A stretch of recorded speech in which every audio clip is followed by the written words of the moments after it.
Polisi memperketat penjagaan gedung Ditreskrimsus Polda Metro Jaya yang menjadi lokasi penyimpanan barang bukti.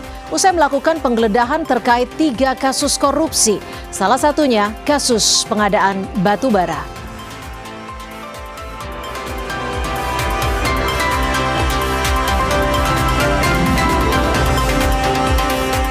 Terdakwa perkara dugaan pencemaran nama baik dan fitnah Jokowi, Tifauza Yasuma atau Dr. Tifa menjalani sidang agenda pembacaan eksepsi di Pengadilan Negeri Jakarta Timur. Kuasa hukum Dr. Tifa menegaskan kliennya hanya meminta agar keabsahan ijazah Jokowi dibuktikan secara terbuka di hadapan hukum.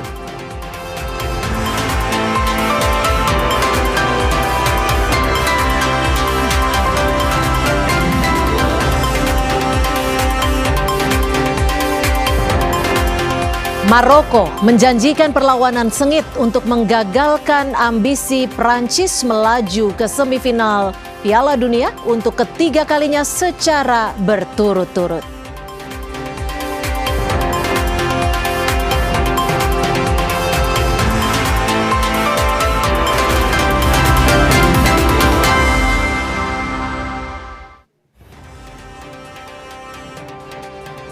Halo, selamat sore saudara. Kompas Petang kembali hadir menemani ruang informasi Anda bersama saya Harjuno Pramudito.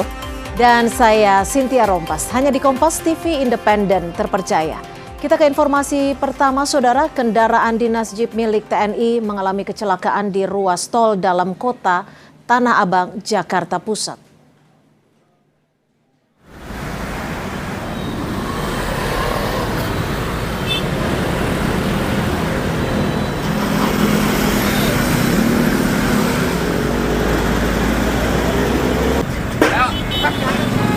Kendaraan dinas milik TNI ini ringsek pada bagian depan setelah mengalami kecelakaan tunggal di ruas tol dalam kota Tanah Abang pagi tadi. Akibat kerasnya benturan, 2 orang yang berada di dalam mobil mengalami luka dan langsung dibawa ke rumah sakit. Belum diketahui pasti penyebab terjadinya kecelakaan tersebut. Sementara pintu keluar tol Selipi sempat dialihkan hingga proses evakuasi.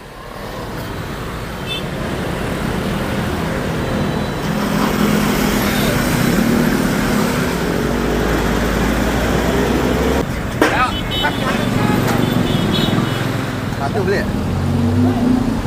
Kecelakaan lalu lintas di keluar tol gedung DPR MPR yang akan mengarah ke Selipi. Untuk kejadian kami mendapat informasi sekitar pukul 8:20. Nah, untuk korbannya Bang? Untuk penumpang tadi saat kita cek di kendaraan terdapat 2 penumpang laki-laki dan perempuan mengalami luka ringan dan saat ini sudah dibawa ke rumah sakit terdekat.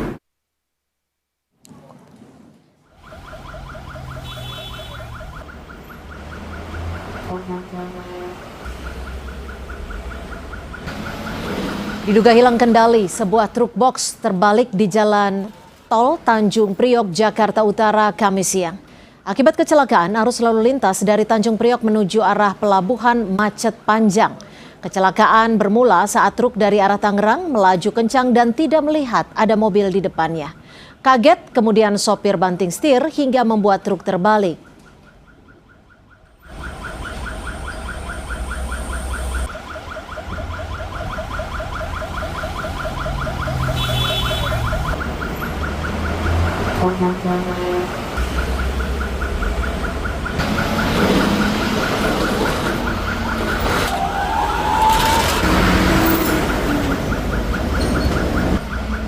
Nggak terlalu kencang. Tiba-tiba depan abang ada mobil, terus banting ke kanan, ke kiri, langsung balik ya. Berapa orang tadi mau ada mobil bang? Ya. Berapa orang ada dalam mobil tadi? Sama kenek doang. Berdua doang sama kenek ya. Beralih ke informasi lain, saudara, barang bukti penggeledahan yang sedang diusut Korps Pemberantasan Tindak Pidana Korupsi Polri di sejumlah tempat kembali dibawa ke Ditreskrimsus Polda Metro Jaya menggunakan kendaraan taktis Brimob.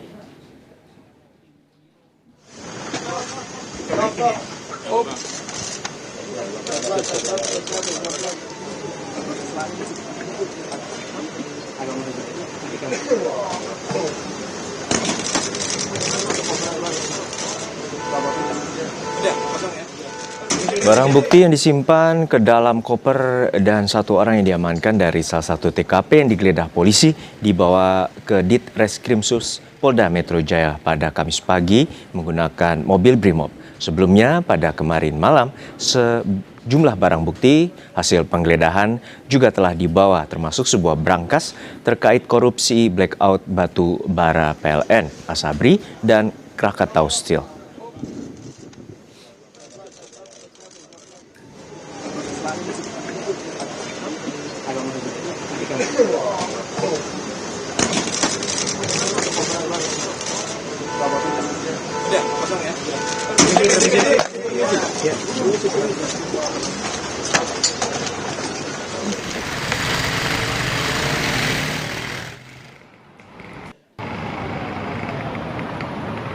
Polda Metro Jaya Jakarta memperketat penanganan atau penjagaan usai melakukan penggeledahan, terutama di area gedung Ditreskrimsus Polda Metro Jaya yang menjadi lokasi penyimpanan barang bukti penggeledahan. Sejumlah anggota Brimob lengkap dengan senjata laras panjang juga terlihat berjaga, termasuk sejumlah kendaraan taktis yang disiagakan.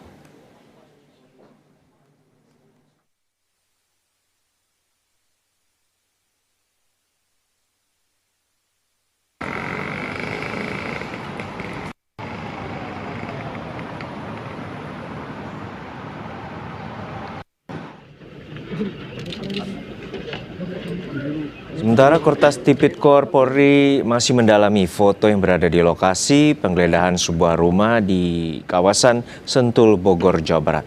Apakah foto itu merupakan pemilik rumah mewah? Kortas Tipikor Polri juga tidak menutup kemungkinan adanya lokasi tambahan yang akan digeledah jika memang diperlukan.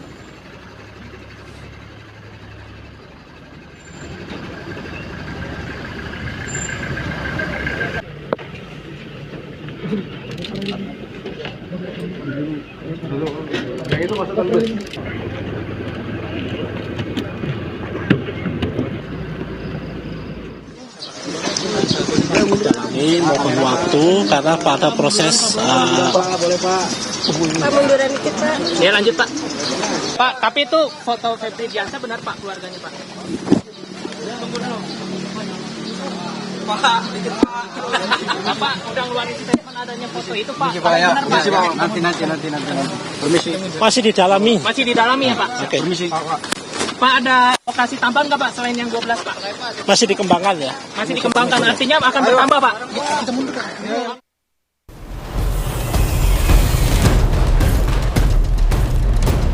Khusus itu. Banyak khusus merek bagus. Bajanya sekitar 2 lapis baja tapi yang kondisi ya. Estimasi total dalam rupiah senilai 476 miliar. Ini merupakan atensi Bapak Presiden untuk dugaan-dugaan kasus korupsi. Polisi menggeledah 12 lokasi untuk mengusut 3 kasus dugaan korupsi. Salah satu lokasi penggeledahan berada di sebuah kafe dan money changer kawasan Cipete, Jakarta Selatan. Penyidik membongkar sebuah brankas dan menyita sejumlah barang bukti berupa uang dolar Singapura dan Amerika yang diduga terkait 3 kasus korupsi dan pencucian uang. Polisi memastikan 3 kasus korupsi ini sudah masuk tahap penyidikan, namun belum menetapkan tersangka. Ditemukan sejumlah uang Singapura dolar dan US dolar. Ini masih dalam tahap penghitungan. Dugaan tindak pidana pencucian uang, artinya money launderingnya dengan menggunakan sarana dan fasilitas dari money changer. Ini masih dugaan. Tetapi apabila nanti itu akan sudah ada temuan, baik itu dokumen, alat-alat bukti lainnya yang pada saat penggeledahan akan kami jadikan ini sebagai petunjuk dan barang bukti, alat bukti di dalam proses penyidikan. Sampai dengan saat ini apakah sudah ada nama tersangkanya, Pak? Ya, ini masih dalami dari hasil keterangan dan barang bukti yang ada, keterangan saksi-saksi. Tak hanya kafe di Jakarta, polisi juga menggeledah sebuah rumah mewah di kawasan Sentul, Bogor. Sebuah brankas ditemukan berada di kamar utama tersembunyi di dalam sebuah lemari. Seorang ahli kunci yang menjadi saksi mata penggeledahan menyebut brankas dibuat dengan sistem keamanan yang baik dan didesain untuk menyimpan barang karena di dalam ruangan tersebut tersimpan banyak koper. khusus itu Pak. Bahan khusus merek bagus, merek Cuk gitu. Kalau ukurannya tuh Ukurannya kurang lebih 1 meteran lah. 1 kali 1? 1 meter lebih. Iya, 1 meter lebih kayaknya. Berapa kali berapa? Kurang lebihnya 1,5 meter kali 80-an. Oh. Di dalam tembok tertutup Dalam kayu. tembok itu Pak, dalam tembok. Jadi Dibongkar berarti? cuma itu pintu berangkas. Di dalamnya tembok ruangan. Oh. 1 meter, 1,5 meter lah. Mirip-mirip udang mungkin ya? Mirip udang. Oh, ada apa aja di dalamnya, Pak? Koper yang saya lihat di koper. Penyidik menemukan 7 koper yang menyimpan uang dan 74 kg emas yang diduga terkait dugaan 3 kasus korupsi dan tindak pidana pencucian uang. Uang dalam valuta asing dan 74 kg emas ini ditaksir mencapai 476 miliar rupiah. Polisi juga menyita sejumlah dokumen dan foto diduga pemilik rumah.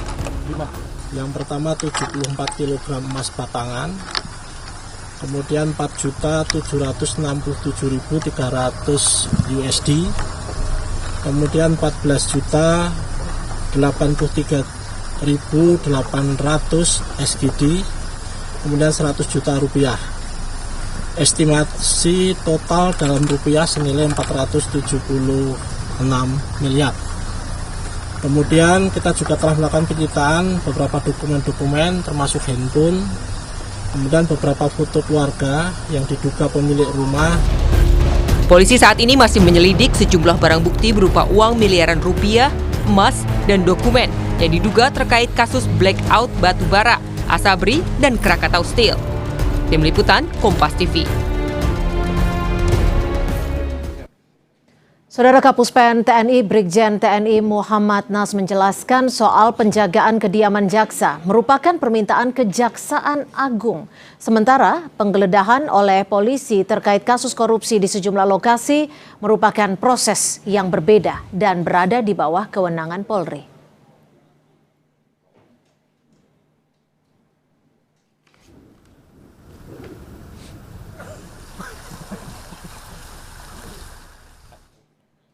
Kapuspen TNI menjelaskan pengamanan jaksa benar bahwa pengamanan tersebut dilakukan atas permintaan institusi kejaksaan dan telah dikoordinasikan sesuai mekanisme dan ketentuan yang berlaku, sebagaimana Perpres nomor 66 tahun 2025 yang berkaitan dengan perlindungan kepada jaksa dalam melaksanakan tugasnya.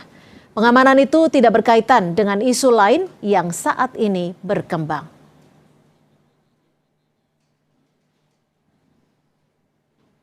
Adapun mengenai informasi adanya penggeledahan oleh Polri terhadap sejumlah lokasi, hal tersebut merupakan proses yang berbeda dan menjadi kewenangan Polri.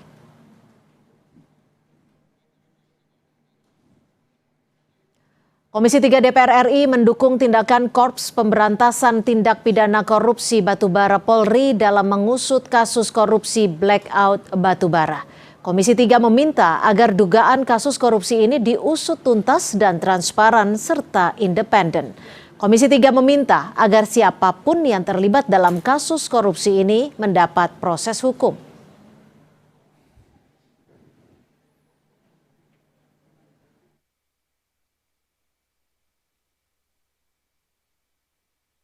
Ini.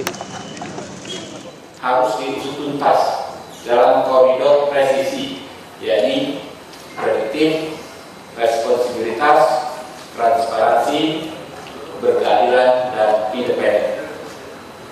Siapapun yang terlibat dalam korupsi batubara ini harus dimintai pertanggungjawaban secara hukum. Korupsi batubara bukan hanya merugikan keuangan negara dalam jumlah yang sangat signifikan, tetapi juga berdampak terjadinya pemadaman listrik di beberapa daerah. Lebih lengkap terkait penyidikan sejumlah barang bukti uang ratusan miliar rupiah dan 74 kg emas dalam 3 dugaan kasus korupsi. Kita bergabung dengan jurnalis Kompas TV, sudah ada Renata Panggalo dan juru kamera Bimo Wicaksana. Renata, apakah hingga sore hari ini sudah ada penetapan tersangka setelah polisi menggeledah belasan tempat serta menyita sejumlah barang bukti? Renata. Sejauh ini belum ada, Cynthia dan juga saudara. Memang kalau yang kami pantau sejak pagi, yang paling baru ini memang pada pukul 10 tadi polisi ini membawa sejumlah barang bukti yang memang merupakan hasil penggeledahan dari salah satu titik di antara 12 titik yang sudah dilakukan penggeledahan oleh kepolisian, yaitu rumah mewah di Sentul, Bogor, Jawa Barat. Kalau yang kami ketahui memang beberapa barang bukti yang kemudian disita polisi ini diantaranya adalah uang tunai dalam bentuk mata uang asing yang kalau dikonversi ke rupiah ini sekitar 476 miliar, kemudian ditemukan juga 74 kg emas dan juga ada foto dan figura.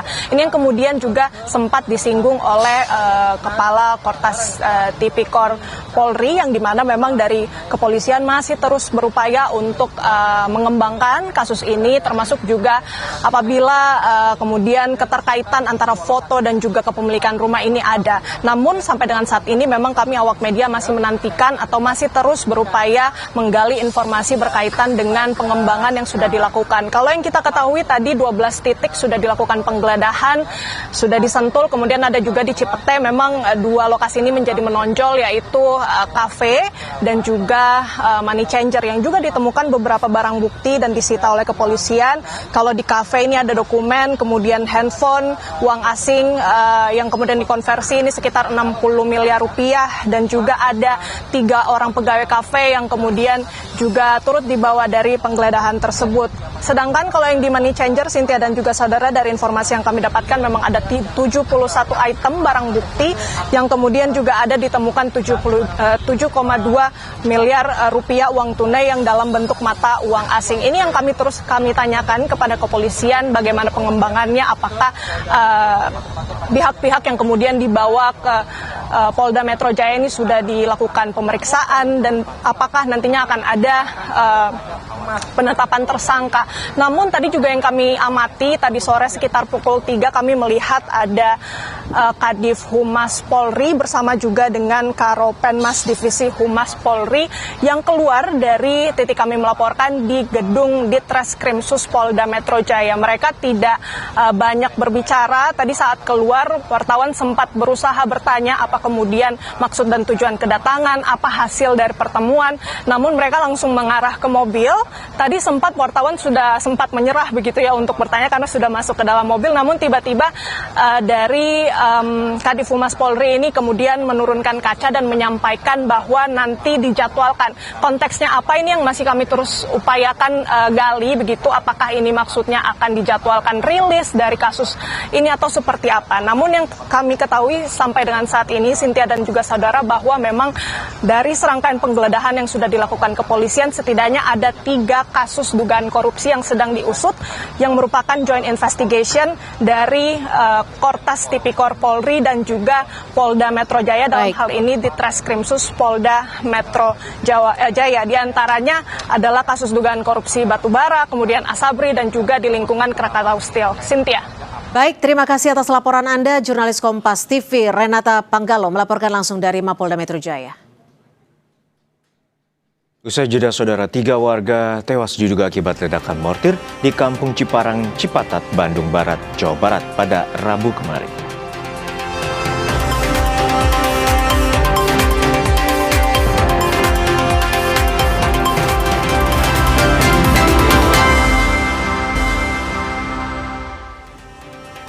Kembali di Kompas Petang saudara, 3 warga tewas diduga akibat ledakan mortir di Kampung Ciparang, Bandung Barat, Jawa Barat. Polisi mengungkap 3 korban tewas diduga akibat ledakan mortir berprofesi sebagai pemulung. Usai peristiwa ledakan yang menewaskan 3 orang, garis polisi dipasang di lokasi ledakan. Polisi masih menyelidiki penyebab ledakan yang menewaskan 3 seorang pemulung.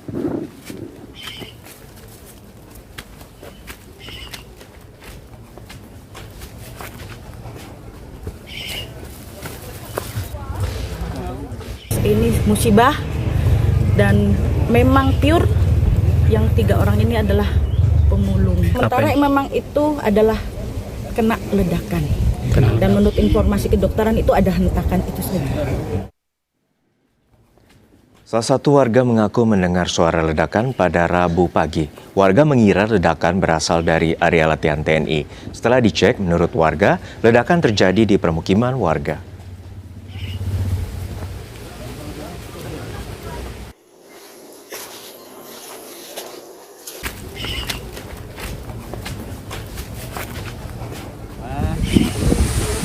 Perkiraan sekitar jam 10.30 kejadiannya terdengar suara ledakan yang saya kira ledakan dari latihan TNI yang setiap hari ada latihan.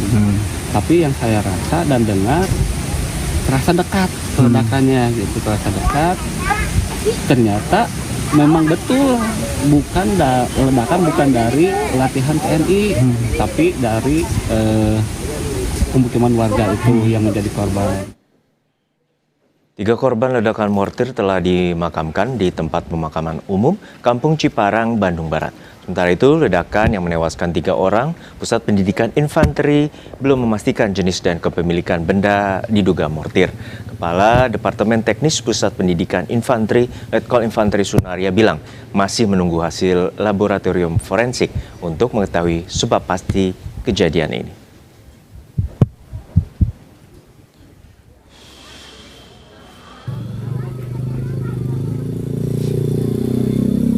Kami menunggu dari tim gegana kepolisian hasil laboratorium apakah itu granat dari kami atau granat dari mana.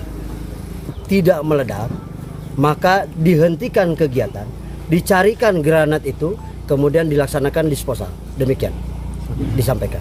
Artinya setiap mau latihan pasti dibunyikan sirine bapaknya? Pasti dibunyikan sirine. Mau nembak itu senapan, mortir dan lain sebagainya yang sifatnya berbahaya, kemudian bersinggungan dengan masyarakat, maka akan dibunyikan sirine sebagai tanda latihan. Saudara, 7 anggota kelompok bersenjata ditetapkan sebagai tersangka kasus pembakaran pesawat dan penembakan pilot PT AMA di Kabupaten Yahukimo, Papua Pegunungan.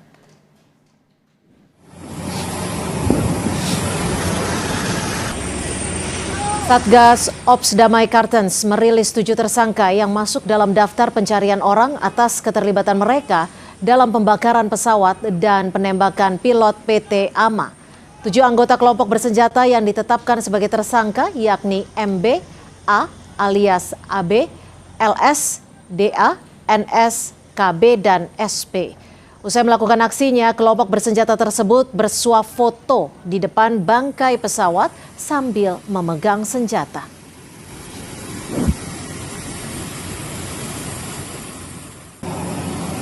Itu yang kita sudah tetapkan sebagai tersangka yang terlibat langsung dan kita sudah bisa kenali setelah kita melakukan pemeriksaan saksi-saksi yang memang mengenali langsung para pelaku yang terlibat aksi di bandara tersebut.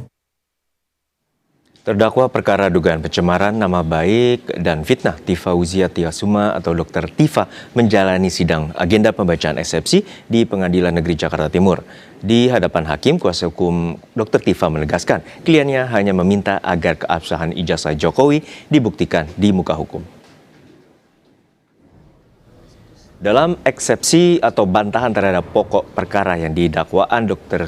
Tifa melalui kuasa hukumnya, Wirawan Adnan menyatakan terdapat dikotomi yang keliru dalam memandang perkara. Menurutnya, kuasa hukum Dr. Tifa berbeda dengan para pendukung Jokowi yang menginginkan Dr. Tifa dihukum. Pihaknya justru tidak pernah menuntut agar Jokowi dijatuhi hukuman. Kuasa hukum Dr. Tifa, Wirawan, menegaskan keinginan kliennya adalah agar keabsahan ijazah Jokowi dibuktikan terbuka di muka hukum. Ada dikotomi yang keliru dalam memandang perkara ini. Di satu sisi para pendukung Joko Widodo kerap menuntut dengan keras agar terdakwa dijatuhi hukuman yang berat. Namun di sisi lain, kita bisa melihat terdakwa maupun para pendukungnya tidak pernah sekalipun menuntut agar Bapak Joko Widodo dihukum. Keinginan kami sangat sederhana, terukur dan konstitusional. Kami hanya menuntut satu hal, agar keabsahan sebuah ijazah dapat dibuktikan secara terang-benderang di hadapan hukum dan pengadilan. Terdakwa kasus dugaan fitnah dan pencemaran nama baik Presiden ke-7 Republik Indonesia Joko Widodo, Roy Suryo, turut hadir dan memberikan dukungan terhadap terdakwa Dr. Tifa di Pengadilan Negeri Jakarta Timur pada Kamis pagi. Roy hadir bersama kuasa hukumnya. Usai sidang, Roy menegaskan kehadirannya sebagai bentuk dukungan terhadap Dr. Tifa. Menurut Roy, Dr. Tifa adalah peneliti yang tidak bisa disalahkan dengan Undang-Undang ITE.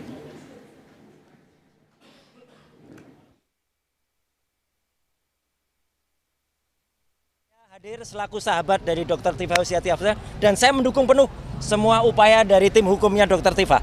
Itu saja. Ya, jadi saya tidak akan menambahkan apapun dan insya Allah besok akan ada pra-peradilan yang kedua bagi saya di Pengadilan Negeri Jakarta Selatan tentang adalah pasal 32. Dan di sini dukungan saya kepada Dr. Tifa. Dr. Tifa adalah peneliti soal analisis neuropolitika. Ya, tidak bisa disalahkan dengan undang-undang ITE. Kita ke informasi lain, saudara, sempat mengendap selama 7 bulan. Polisi segera menetapkan tersangka dalam kasus pembakaran santri oleh kakak tingkat di Lombok Tengah, NTB.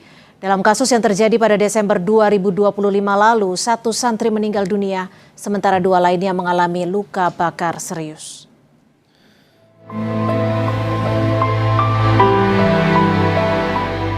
Kabar duka dan memilukan datang dari Lombok Tengah, Nusa Tenggara Barat. 3 orang santri dibakar kakak tingkatnya. 1 santri berusia 13 tahun meregang nyawa. Sementara 2 rekannya kini harus berjuang melawan trauma fisik dan batin akibat luka bakar yang parah. Peristiwa yang sempat tertutup rapat sejak Desember 2025 akhirnya mencuat ke publik pada Juni lalu setelah salah satu korban melaporkan peristiwa ini ke polisi. Berdasarkan keterangan kuasa hukum korban sekaligus Ketua Lembaga Perlindungan Anak LPA Mataram Joko Jumadi, peristiwa bermula saat pelaku menyuruh salah satu korban membeli bensin untuk dibawa ke TKP. Pelaku kemudian menyalakan api hingga menyambar dan terkena botol bensin dan menyebabkan 3 korban terbakar di dalam ruangan tersebut. Pelaku itu menyuruh 1 korban itu untuk membeli bensin, kemudian setelah membeli bensin itu 1 liter, jadi dijadikan 2 botol, jadi mineral kecil itu air mineral yang 600 mililiter, itu yang 1 dibawa ke kamar pelaku, terduga pelaku, dan 1 dibawa ke TKP, ke kamar TKP. Di TKP itu sudah ada 3 orang yang ada di situ bersama dengan si pelaku, jadi ada 5 orang totalnya, yang kemudian si pelaku di situ sempat menyalakan api di dalam mika. Nah, api itu kemudian menyebar kena ke botol bensin yang kemudian karena dia kaget begitu, itu malah ditendang dan akhirnya kemudian menyebar di seluruh kamar itu. Nah, setelah kemudian menyebar, si pelaku dengan 1 saksi itu keluar, menyisakan 3 korban yang ada di dalam kamar. Setelah hampir 7 bulan kasus pembakaran santri di Lombok Tengah tertutup dari perhatian publik, kasus ini kini menemui titik terang. Selain memeriksa lebih dari 15 saksi, kasus ini telah dinaikkan ke tahap penyidikan. Sementara penetapan tersangka rencananya akan disampaikan polisi hari ini. Laporan polisi itu yang menjadi dasar Polres Lombok Tengah yang dibackup oleh Brimopolda untuk melakukan penyidikan dan sudah ada penetapan tersangka. Penetapan tersangka diharapkan menjadi awal dari tegaknya keadilan yang sempat tertunda bagi para santri yang menjadi korban dugaan perundungan oleh kakak tingkatnya. Tim Liputan, Kompas TV. Usai jeda, saudara, sebuah ledakan terlihat di Chabahar, Iran setelah militer Amerika melancarkan serangan terbaru terhadap Iran. Rekaman yang dipublikasikan oleh Presiden Donald Trump di Truth Social yang menunjukkan ledakan itu yang diikuti oleh suara dentuman.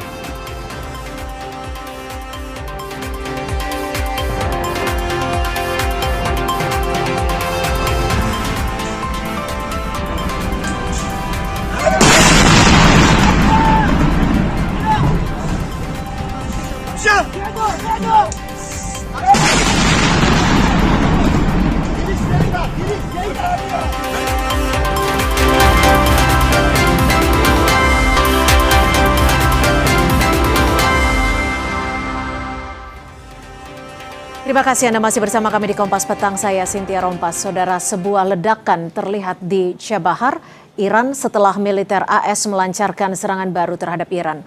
Rekaman yang dipublikasikan Presiden Amerika Serikat Donald Trump di Truth Social yang menunjukkan ledakan dahsyat diikuti oleh suara dentuman.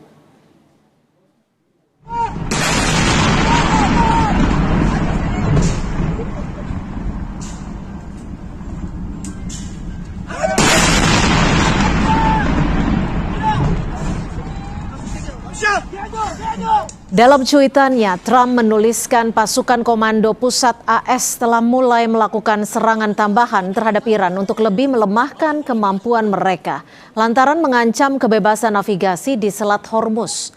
Amerika Serikat meminta pertanggungjawaban Iran atas agresi yang tidak beralasan baru-baru ini terhadap pelayaran komersial dan awak sipil yang bebas berlayar di jalur air internasional yang vital.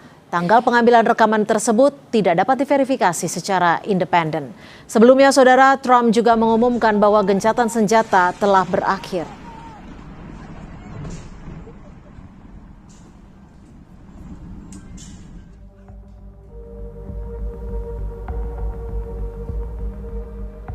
Sementara itu, media Amerika Fox News melaporkan asap mengepul dari pelabuhan Iran setelah Amerika Serikat meluncurkan gelombang serangan baru.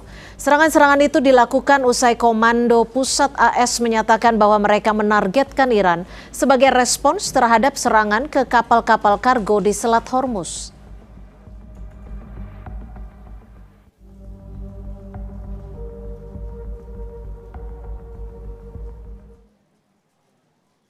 Militer AS mengungkap pada hari Kamis bahwa mereka telah mengakhiri serangan udara terbaru yang menargetkan Iran setelah menghantam sekitar 90 sasaran. Komando Pusat Militer AS yang mengeluarkan pernyataan itu, pihak berwenang merilis video serangan yang menargetkan landasan pacu, bandara, dan peluncur rudal. Senko menulis pasukan AS tetap waspada, mematikan dan siap untuk melaksanakan operasi yang diarahkan oleh Panglima Tinggi.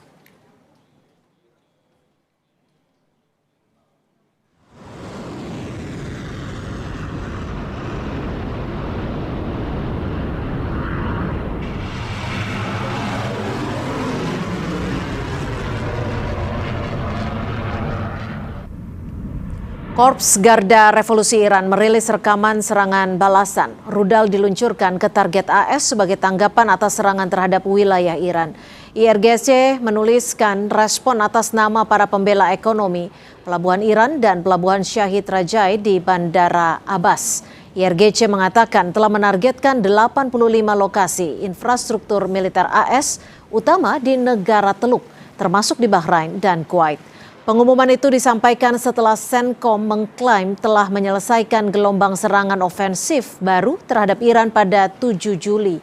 Sementara Kuwait dan Bahrain mengkonfirmasi bahwa mereka telah mencegat serangan rudal dan pesawat tak berawak Iran pada hari Rabu.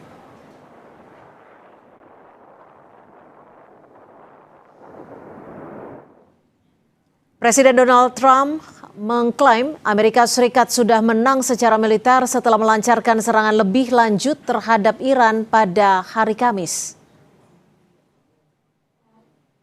I don't know. Would win it very quickly. It's another way of doing it. We have many ways we can win, but we've already won militarily. They have very little. They have very little left, and they want to make a deal so badly. They called a little while ago. They want to make a deal so badly. I just don't know if they're worthy of making a deal. I don't know that they're going to honor the deal. It's sort of crazy, to be honest with you. It's sort of crazy. They're a little bit out of control, but they want to make a deal badly.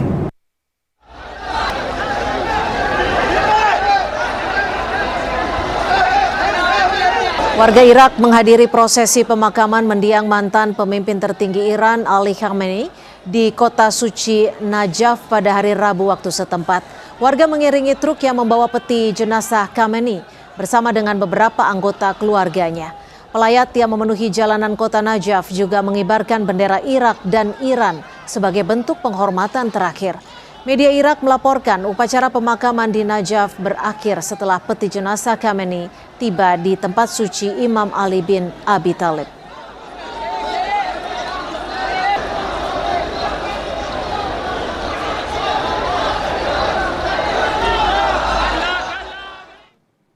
Di tengah proses pemakaman Ali Khamenei, Amerika Serikat kembali meluncurkan serangan ke Iran. Sejauh mana eskalasi serangan Amerika Serikat dan apakah akan ada pembalasan dari Iran atas serangan ini? Kita bahas bersama dengan peneliti senior Indo-Pacific Strategic Intelligence Fauzia Cempaka Timur.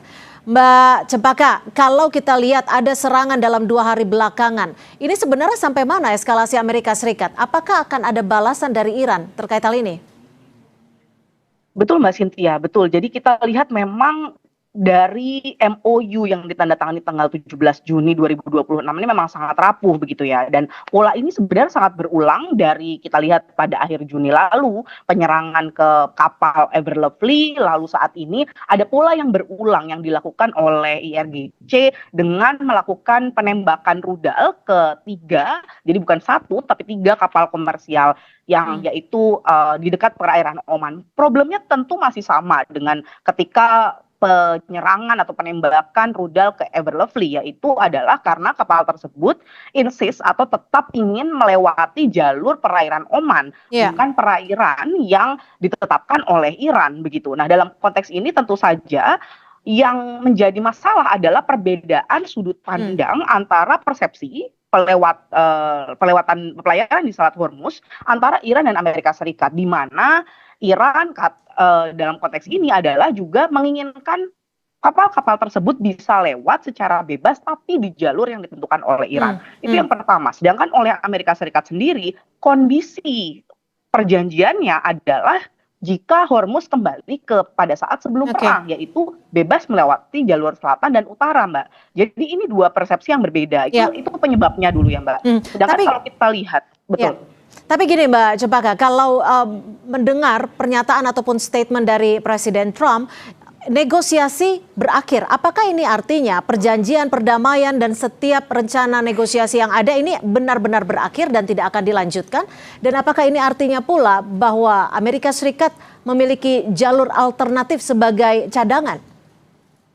Tentu kalau pertanyaan pertama, apakah ini akan bereskalasi? Saya akan melihat bagaimana juga pandangan dari anggota NATO, karena kita harus ingat bahwa saat ini Amerika Serikat tentu juga perlu menunjukkan kekuatan, Mbak. Karena saat ini Amerika Serikat duduk bersama anggota NATO, dan salah satu hasil yang saya bisa lihat ketika penyerangan Amerika Serikat ke setidaknya 80 target Iran yang dilaksanakan pada tanggal 7 Juli lalu, dan juga bahkan gelombang kedua yang lebih besar 4 hingga 5 kali lipat begitu Mbak di tanggal 8 Juli, ini menunjukkan bagaimana saat ini sudah ada statement mendukung dari negara-negara anggota NATO sendiri, meskipun mereka tidak menyatakan untuk mendukung secara fisik atau militer, tetapi memang dukungan secara verbal setidaknya pada beberapa anggota NATO itu dimiliki. Nah, ini sebenarnya menurut saya juga bagian dari dominance escalation, yang artinya adalah eskalasi dominan yang dimana Amerika Serikat ingin menunjukkan bahwa bukan menjadi pihak yang kalah. Jadi sebenarnya kita tahu bahwa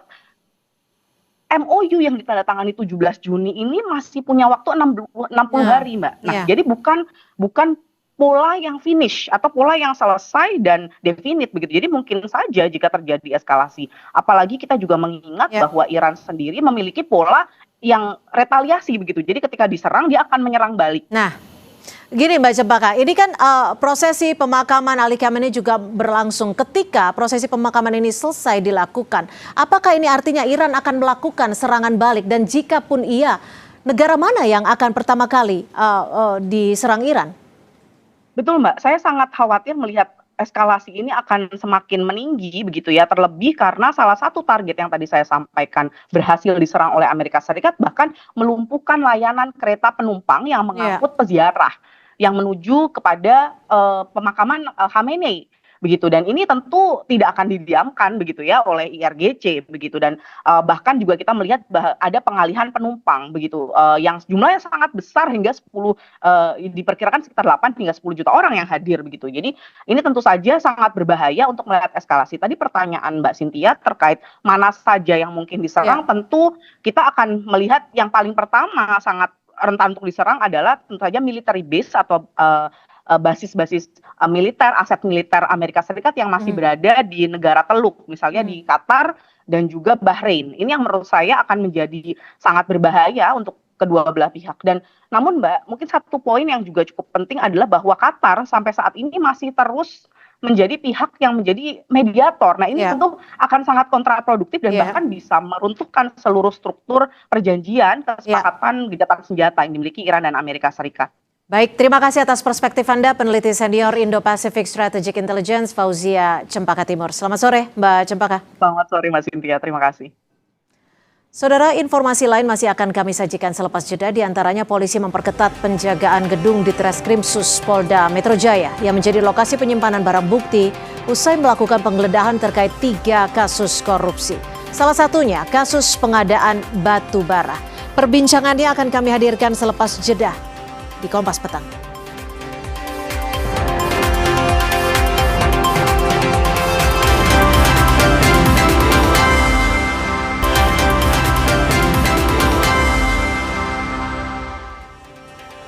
Kembali di Kompas Petang, Saudara. Barang bukti penggeledahan yang tengah diusut Korps Pemberantasan Tindak Pidana Korupsi Polri di sejumlah lokasi kembali dibawa ke Ditreskrimsus Polda Metro Jaya menggunakan kendaraan taktis Brimob.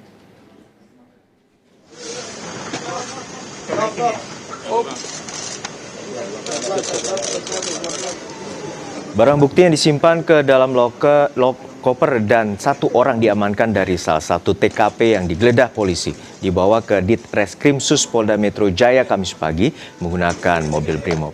Sebelumnya, kemarin malam, barang bukti penggeledahan juga telah dibawa termasuk brankas terkait korupsi blackout batu bara, Asabri, dan Krakatau Steel.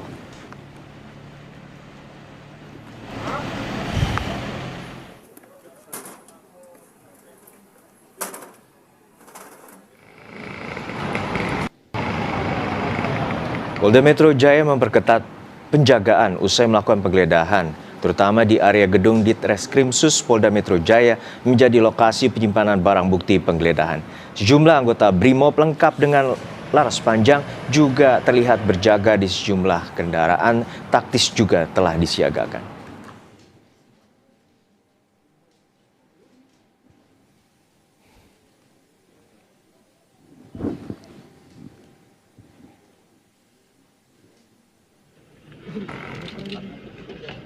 Sementara Kortas Tipikor Polri masih mendalami foto yang berada di lokasi penggeledahan sebuah rumah mewah di kawasan Sentul, Bogor, Jawa Barat. Apakah foto itu merupakan pemilik rumah mewah? Kortas Tipikor Polri juga tidak menutup kemungkinan adanya lokasi tambahan yang digeledah jika memang diperlukan.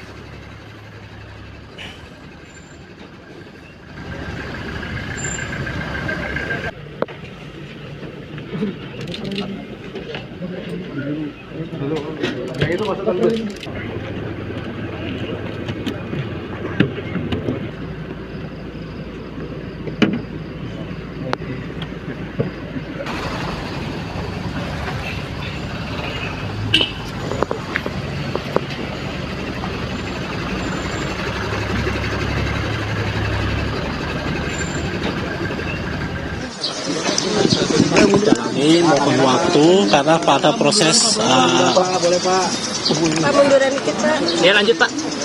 Pak, tapi itu foto Febri Diansyah benar Pak keluarganya Pak? Tunggu dulu. Pak, Bapak udah ngeluarin statement adanya foto itu Pak. Benar Pak? Nanti. Permisi. Masih didalami. Masih didalami ya Pak? Oke. Permisi. Pak, ada lokasi tambahan nggak Pak selain yang 12 Pak?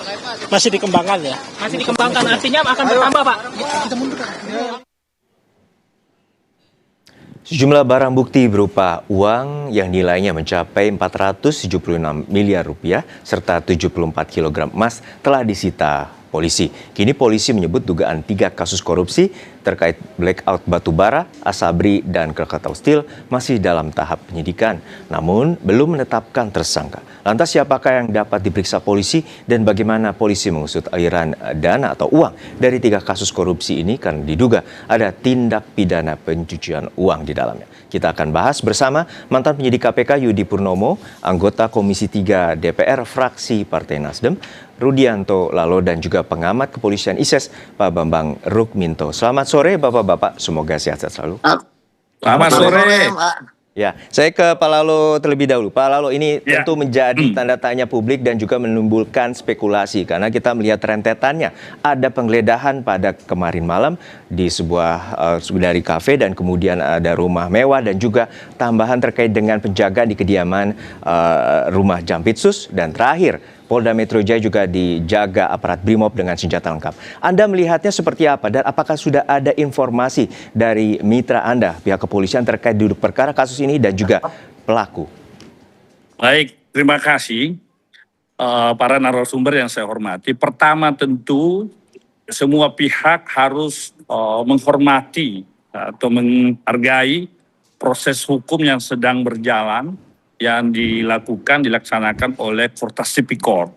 Tentu ini pasti karena kewenangan sebagai lembaga di kepolisian yang bidang penegakan pemberantasan korupsi tentu punya kewenangan sebagaimana diatur oleh undang-undang. Nah sekarang yang jadi pertanyaan publik oleh karena lokasi-lokasi yang digeledah ini adalah diduga milik salah satu oknum petinggi di kejaksaan. Ya tentu semua pihak harus menanti bersabar dulu menunggu proses hukum. Ya ini kita juga ada asas hukum equality before the law, semua sama di hadapan hukum ya kan. Juga ada asas praduga tak bersalah. Tapi apapun itu kita harus menghargai dan menghormati proses hukum yang sedang berjalan yang telah dilaksanakan oleh Kortas Tipikor ini. Kita berharap memang ini kan bukan hal baru saya kira ya. KPK, Polri, Kejaksaan ini kan pedang keadilan presiden di bidang penegakan hukum pemberantasan korupsi. Dan sudah menjadi rahasia bersama bahwa ada saja oknum-oknum yang kadang-kadang diberi kewenangan oleh negara tapi menyalahgunakan kewenangan yang dimilikinya. Ya inilah saya kira manfaat saling kontrol ini juga penting saya kira dan kita menanti aja bersabar menunggu proses hukum. Kita berharap semua pihak mari kita memberi kesempatan menggunakan kewenangan yang diberikan, jangan kemudian ada kesan ada yang menghalang-halangi, merintangi, ya. Apalagi kemudian kasus ini menjadi perhatian mata kepala. Anda melihatnya ada pihak-pihak yang akan merintangi kasus ini? Ya begitu? Siapapun itu, saya mengatakan bahwa mari kita menghormati proses hukum yang sedang berjalan, ya kita menghormati karena semua sama di hadapan hukum, ya kemudian ada juga asas praduga tak bersalah, ya kita menanti seperti apa kasus ini. Yang pasti saya mau mengatakan bahwa 3 penegak hukum ini kan pedang keadilan presiden. Seyogyanya bisa berkoordinasi atau bersupervisi atau antar para petinggi penegak hukum ini ya supaya betul-betul ini tidak menjadi polemik di masyarakat. Kita mau menjunjung tinggi proses hukum dan kita harus menghormati proses hukum yang sedang berjalan. Oke, untuk saat ini saya menuju ke Pak Bambang. Pak Bambang, untuk saat ini kita melihat bahwa jumlah nominalnya juga fantastis, hampir 500 miliar, kemudian ada 74 kilogram emas yang juga disita dalam penyitaan 3 perkara yang tengah diusut pihak kepolisian. Namun juga kita melihat bahwa penjagaan di Polda Metro Jaya ini cukup melibatkan anggota Brimob dengan laras panjang dan segala macam. Untuk saat ini Anda melihat bahwa kasus yang tengah diusut polisi tidak biasa. Ya, memang benar ya, kasus ini menyita perhatian publik karena persepsi di mata publik selama ini terkait penegakan hukum tindak pidana korupsi ini memang masih menjadi problem. Kita mengetahui beberapa waktu yang lalu misalnya Kejaksaan juga mentersangkakan polisi aktif maupun purnawirawan Polri di kasus MBG misalnya seperti itu. Terus kemudian saat ini yang dilakukan oleh Kortas Tipikor Polri dan Polda Metro ini menyangkut dengan personil elit di Kejaksaan. Artinya masyarakat melihat ini ada upaya semacam balas-balasan nih seperti itu. Makanya ini menjadi perhatian publik dan kemudian kalau kita melihat kemarin malam ini ada sekelompok satuan gitu yang semua orang tahu juga mereka berseragam seperti itu. Artinya ini masyarakat juga melihat ini ada upaya-upaya yang sangat besar untuk melakukan intervensi terkait dengan kasus ini. Makanya ketika muncul Polda Metro, kemudian kepolisian merespon dengan melakukan pengamanan yang lebih ekstra dengan mendatangkan satuan Brimob, tentu ini adalah hal yang wajar seperti itu. Anda melihatnya seperti apa adanya satuan yang kemudian mendatangi pihak kepolisian, terutama pada malam hari? Anda melihatnya seperti apa? Apakah ada unsur tertentu? Ya, saya melihat ini menjadi problem dan Kapus Pen TNI sudah mengakui ya bahwa ini juga menyangkut dengan adanya Perpres 66 tahun 2025 tentang perlindungan pada jaksa yang melaksanakan tugas seperti itu. Tapi ini seharusnya dibaca secara proporsional bahwa pengamanan kejaksaan ini adalah pengamanan institusi, bukan pada pengamanan personal individu. Apalagi kalau kemudian individu ini diduga melakukan pelanggaran. Ini akhirnya akan menjadi blunder bagi TNI. Perpres 66 tahun 2025 ini harus dibaca lebih bijak, jangan sampai ini malah menjadi mendegradasi marwah TNI yang seharusnya fokus pada menjaga kedaulatan negara, bukan menjaga individu-individu elit dimanapun, apalagi yang ini diduga terkait dengan sebuah tindak pidana seperti itu. Oke, saya ke Mas Yudi. Mas Yudi, kita memasuki terkait dengan perkara kasus bahwa ini kasus perkara korupsi batubara atau pengadaan batubara dari tahun 2018 hingga 2026 atau ada jangka waktu 8 tahun. Menurut Anda apa pengawasan ini yang selama ini kurang ataupun seperti apa, ataupun ini adalah salah satu bentuk penyanderaan terhadap salah satu kasus tertentu? Namun jawabannya usai jeda hanya di Kompas Petang.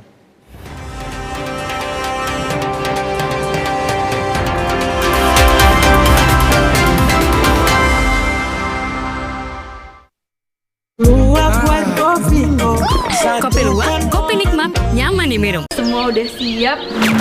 Kenapa tiba-tiba aku sakit kepala sebelah ya? Untung aku selalu sedia obat andalanku untuk meringankan sakit kepala dan sakit kepala sebelah akibat migrain. Obat sakit kepala sebelah juga redakan sakit kepala biasa. Paldalmi, pol. Diet.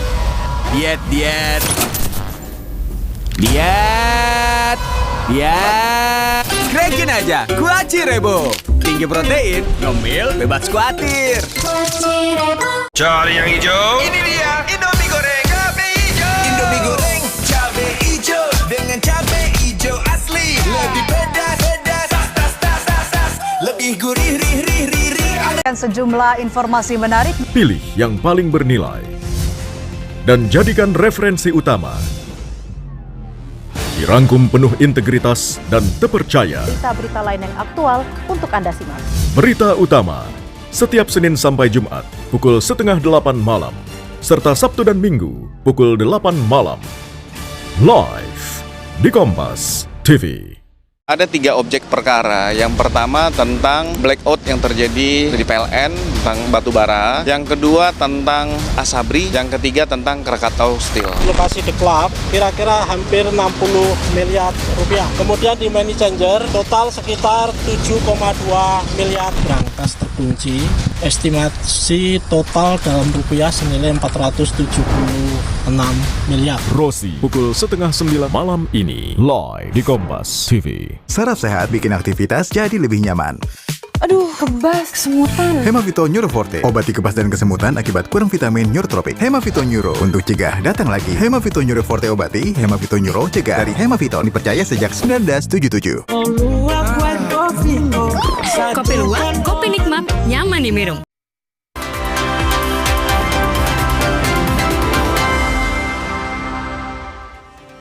Kembali di Kompas Petang, saudara, saya juga akan kembali menanyakan pada mantan penyidik KPK Yudi Purnomo. Mas Yudi, untuk tadi pertanyaan jantung di segmen sebelumnya bahwa polisi telah menyebut bahwa perkara kasus ini terkait dengan salah satunya pengadaan ataupun korupsi pengadaan batubara sejak tahun 2018 atau 8 tahun. Dan untuk saat ini Anda melihatnya seperti apa? Ada tindak pidana pencucian uang di sana dan juga adanya kasus korupsi yang baru diungkap saat ini. Ya, saya melihat ya bahwa teman-teman penyidik dari Kortas Tipikor maupun di Krimsus Polda Metro Jaya memang sudah on the right track ya, karena memang status dari penyelidikan ke penyidikan ini kan adalah suatu tindakan ya dari penyidik gitu kan untuk mencari barang bukti dan kemudian guna menemukan tersangkanya. Ya, dimana tentu kita paham sekali bahwa salah satu upaya untuk bisa menemukan barang bukti adalah dengan cara melakukan penggeledahan. Penggeledahan adalah tindakan penyidik ya untuk mencari barang bukti di suatu tempat ya, dalam hal ini rumah ataupun tempat-tempat lainnya, ruko dan sebagainya. Dan kalau kita bicara mengenai kasus awalnya ini kan tentu dari kasus batu bara ya, pintu masuknya itu dari situ, suplai batu bara kepada PLTU, di mana kita tahu yang dicari oleh penyidik tentu ada dua hal ya. Pertama terkait dengan aliran dananya, yang kita tahu bahwa ada dugaan kerugian negara itu sebanyak 5 triliun ya, tentu harus mengoptimalisasi upaya untuk mengembalikan kerugian negara sebanyak 5 triliun, walaupun dari hasil kemarin penggeledahan kan mendapatkan ya luar biasa juga ya, hampir setengah triliun. Artinya kalau untuk satu kasus saja masih jauh ya, kemarin kan ada 3 kasus ya dugaannya. Kemudian yang kedua dokumen, barang bukti dan lain sebagainya. Artinya tentu dalam hal ini penyidik pasti akan mengembangkan kemanapun ya terkait dengan apa-apa yang sudah mereka temukan. Karena dalam kasus korupsi yang paling menarik saat ini memang ketika ditemukannya aset-aset yang begitu besar, setidaknya dugaan peristiwa pidana yang terjadi itu semakin besar ya dibandingkan dengan ketika tidak ada aliran dana. Dan kalau kita bicara kasus ini, kasus awalnya kan terkait dengan pasalnya adalah terkait dengan kerugian keuangan negara. Apakah kemudian nanti berkembang menjadi pasal gratifikasi, suap menyuap, pemerasan dan lain sebagainya, ya tentu itu nanti adalah kewenangan dari penyidik. Tetapi setidaknya dari awal penyidikan yang dilakukan dengan penggeledahan, setidaknya ini bisa membawa harapan ya bahwa kasus ini akan segera cepat selesai. Begitu Mas. Ya, saya ke Pak Bambang. Pak Bambang, bahwa kemarin ada emas yang disita 74 kg dan juga uang sitaan atau bernilai hingga setengah triliun. Untuk saat ini Anda melihatnya seperti apa? Dalam penyitaan juga ada sebuah figura foto dan kemudian dibawa oleh pihak penyidik dan juga saat ini diamankan di Ditreskrimum Polda Metro Jaya Jakarta. Ya, kalau saya melihat ini salah satu problem terkait dengan terkait dengan undang-undang hukum acara pidana kita ya. Bagaimana sebuah penyitaan, penggerbekan itu yang seharusnya kan harus melalui pengadilan dulu. Kemarin kawan-kawan masyarakat sipil ini mengusulkan adanya hakim pemeriksa pendahuluan. Tetapi faktanya kawan-kawan di DPR, Pak Rudianto lalu dan kawan-kawan ini tidak memasukkan pasal terkait hakim komisioner atau pemeriksa permulaan seperti itu. Akibatnya ya akan menjadi problem seperti ini. Polri sebagai penyidik sementara jaksa sebagai penuntut ini akan muncul konflik of interest ya, karena siapa yang nanti akan membawa masalah ini ke muka pengadilan, karena tentu Polri juga akan melalui kejaksaan lebih dulu, apalagi ini menyangkut elit kejaksaan seperti itu. Makanya terlepas dari itu penyitaan barang bukti ini harus segera dilaporkan ke pengadilan agar mendapatkan jaminan bahwa proses ini dilalui dengan benar, karena bila tidak ya nanti akan memunculkan problem baru lagi terkait dengan upaya pra peradilan dan yang lain-lainnya seperti itu. Oke. Saya ke Pak Lalu. Pak Lalu, tentu ini sudah menjadi spekulasi di muka umum atau publik. Untuk saat ini sebenarnya berapa lama waktu yang harus dilakukan oleh pihak kepolisian untuk mengungkap duduk perkara kasus ini dan juga menetapkan tersangka? Ya, saya kira biasanya kalau upaya paksa itu kan seperti penyitaan, penggeledahan, dan lain-lain itu memang kembali ke penetapan hakim ya. Harus ada penetapan hakim. Seperti yang dikatakan tadi Pak Bambang, kalau upaya paksa penahanan, penetapan tersangka, penangkapan, itu tidak perlu ada dari penetapan hakim. KUHP baru mengatur itu. Yang pasti kita memberi kesempatan lah kepada Kota Tipikor. Saya hanya mau mengatakan pesan kepada ini koreksi bersama saya kira bagi kita semua, khususnya penegak hukum kita, apakah kejaksaan, polisi, KPK, mereka ini adalah pedang keadilan yang diharapkan bisa menuntaskan kasus korupsi. Jangan kemudian dalam penegakan hukum pemberantasan korupsi ini justru yang melanggar, yang bermasalah adalah oknum penegak hukum itu sendiri. Itu problem, itu masalah. Itu yang saya katakan tadi, penegak hukum ini dengan segala undang-undang yang diberikan oleh negara, kekuasaan, kewenangan yang begitu besar, jangan kemudian itu terjadi misalkan abuse of power, ya, penyalahgunaan kewenangan kekuasaan diberikan oleh negara. Sehingga yang kita harapkan adalah dari penegak hukum ini adalah penegak hukum ibarat sapu bersih, Pak. Betul-betul bersih. Ya, jangan lagi kemudian ada pemberitaan atau polemik yang terjadi bahwa pelaku kejahatannya misalkan justru melibatkan itu penegak hukum itu sendiri. Dan ini sudah terjadi, KPK sendiri misalkan, kejaksaan sendiri, dan Polri, oknum-oknum ini. Makanya saya katakan siapapun pelaku ya harus mempertanggungjawabkan sesuai dengan tindakan yang dilakukan. Kira-kira seperti itu. Ya, saya kembali ke Pak Bambang. Pak Bambang, untuk saat ini tentu publik ingin mengetahui duduk perkara kasus ini dan juga lebih lengkap terkait dengan terduga pelaku. Dan untuk saat ini bagaimana menurut Anda proses yang telah dilakukan oleh pihak kepolisian dan berapa lama yang seharusnya polisi mampu mengungkapkan terduga pelaku ataupun tersangka? Harusnya lebih cepat, lebih bagus ya, karena semakin menunda-nunda, tidak segera menyampaikan rilis kepada publik secara transparan, ini akan memunculkan asumsi kemana-mana. Jangan-jangan seperti yang saya sampaikan di awal tadi, ini hanya sekedar balas-balasan saja antara kejaksaan dan kepolisian karena oknum-oknumnya terlibat dalam sebuah tindak pidana seperti itu. Kan ini kan sangat disayangkan sekali karena marwah institusi penegak hukum ini harus dijaga dari perilaku oknum-oknum seperti yang disampaikan oleh Pak Rudi tadi seperti itu. Makanya ini memang harus menjadi evaluasi bersama ya terkait dengan sistem peradilan pidana kita, karena bila tidak ya ini akan menjadi problem yang akan berkepanjangan. Apakah kita akan berlarut-larut menunggu lama dan kemudian diselesaikan hanya dengan salam-salaman seperti itu, kan tidak bisa seperti itu. Artinya tidak akan muncul kepastian hukum. Kasus seperti ini kan sudah pernah terjadi 2 tahun yang lalu ketika kejaksaan konon intimidasi oleh Densus 88 seperti itu kan. Makanya kalau ini terulang terus seperti ini tentu tidak baik bagi penegakan hukum kita seperti itu. Makanya kepolisian harus lebih cepat, transparan agar semuanya jelas siapa yang ditersangkakan dalam kasus apa, pasal apa. Jadi semuanya clear.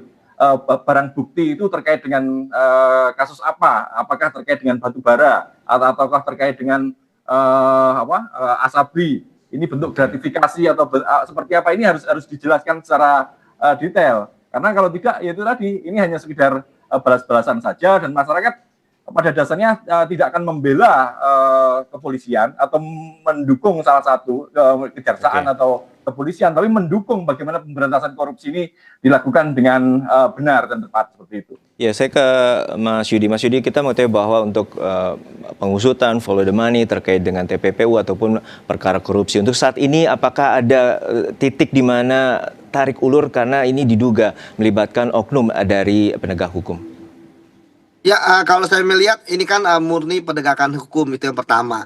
Kemudian kalau misalnya berkaitan dengan korupsi, ya tentu kita tahu bahwa pelaku-pelaku tindak pidana korupsi kan tidak jauh dari pejabat, penyelenggara negara maupun ASN seperti itu. Nah, masalah kemudian ada kewenangan, masalah kemudian pejabatannya tinggi dan sebagainya, saya pikir itu yang memang menjadi salah satu unsur. Namun sekali lagi saya katakan bahwa penyidik pasti ya akan menekankan kepada kuatnya alat bukti yang mereka miliki ya. Dalam hal ini kita tahu bahwa uang nih sudah ada nih, ya kan. Tentu berikutnya penggeledahan-penggeledahan lain pasti ada ya. Tapi kita bicara yang sekarang saja sudah didapatkan bahwa dengan adanya uang yang kemudian bagi saya biasanya nih sudah bercampur baur ini ya, dari perbuatan-perbuatan yang diduga tindak pidana korupsi seperti yang disampaikan oleh Polri gitu ya. Nah ini tentu akan ditelusuri gitu ya, yang mana dan sebagainya. Karena kalau uang sudah bercampur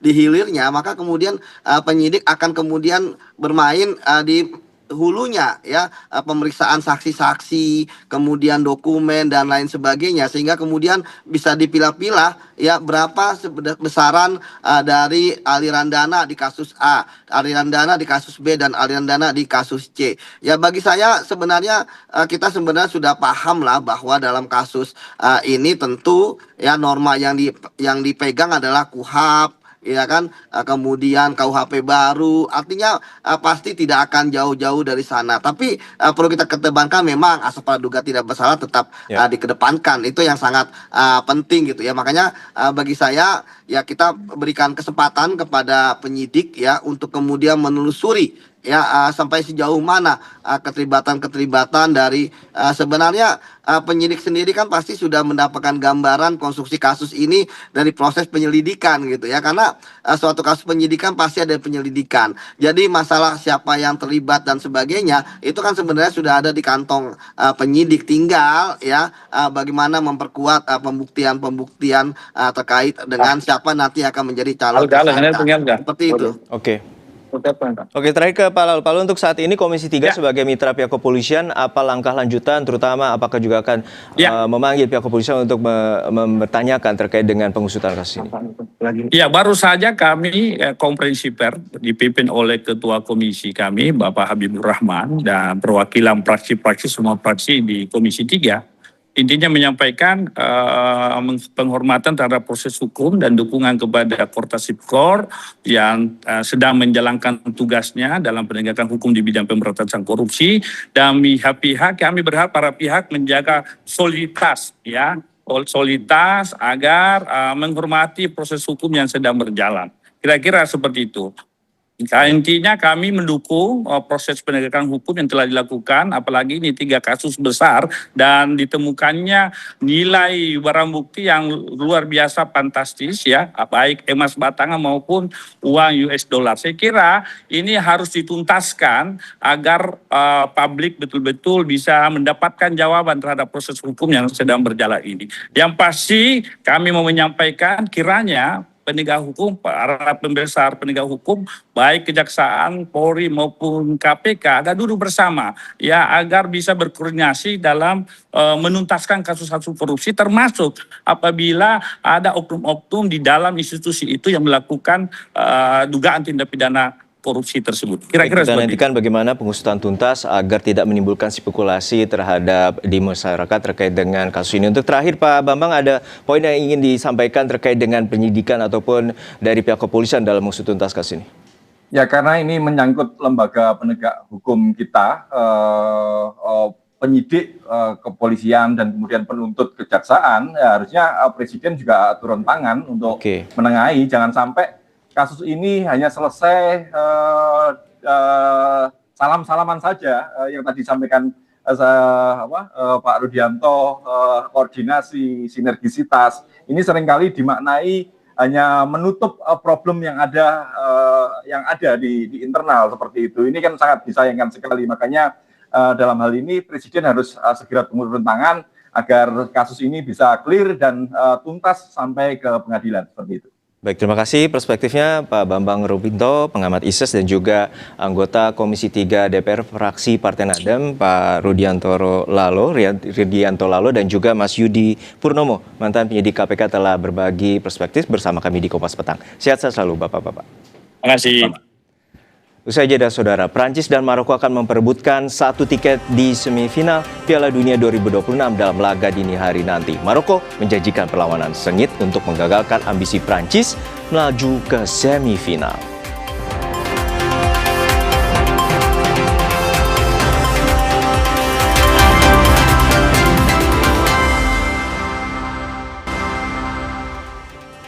Tim damkar mengevakuasi 3 jasad pekerja yang tewas dalam lubang saluran air sedalam 7 meter di kawasan Cipayung, Jakarta Timur.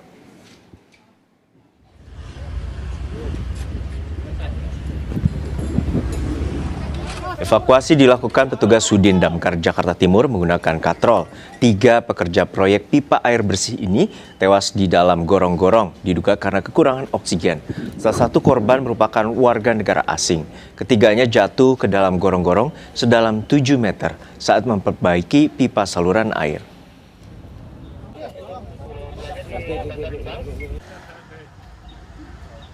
Ada pekerja yang sedang turun gorong-gorong jatuh, Pak. Jatuh pisan, kemudian ada temannya lagi menolong jatuh, dan ada satu lagi ikut jatuh juga. Jadi semua ada 3 orang yang masuk gorong-gorong itu, Pak. Artinya mereka itu saling mau menolong atau seperti apa sih, Pak? Apa sedang mengerjakan sesuatu? Nah, informasi dari lokasi itu sedang ada pekerjaan pam, Pak. Di dalam? Iya, di dalam, Pak. Dengan ketinggian berapa, Pak? Untuk ketinggian kurang lebih 7 meter 30.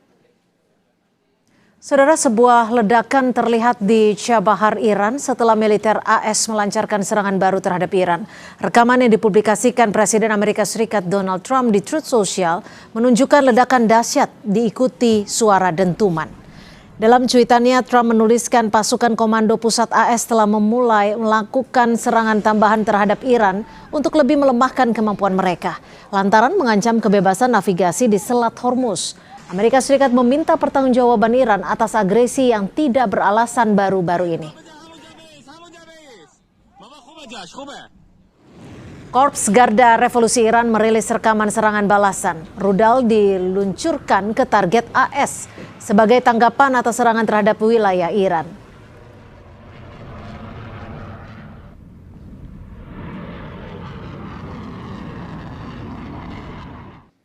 Informasi tadi menutup jumpa kita di Kompas Petang hari ini. Saya Harjuno Pramudito.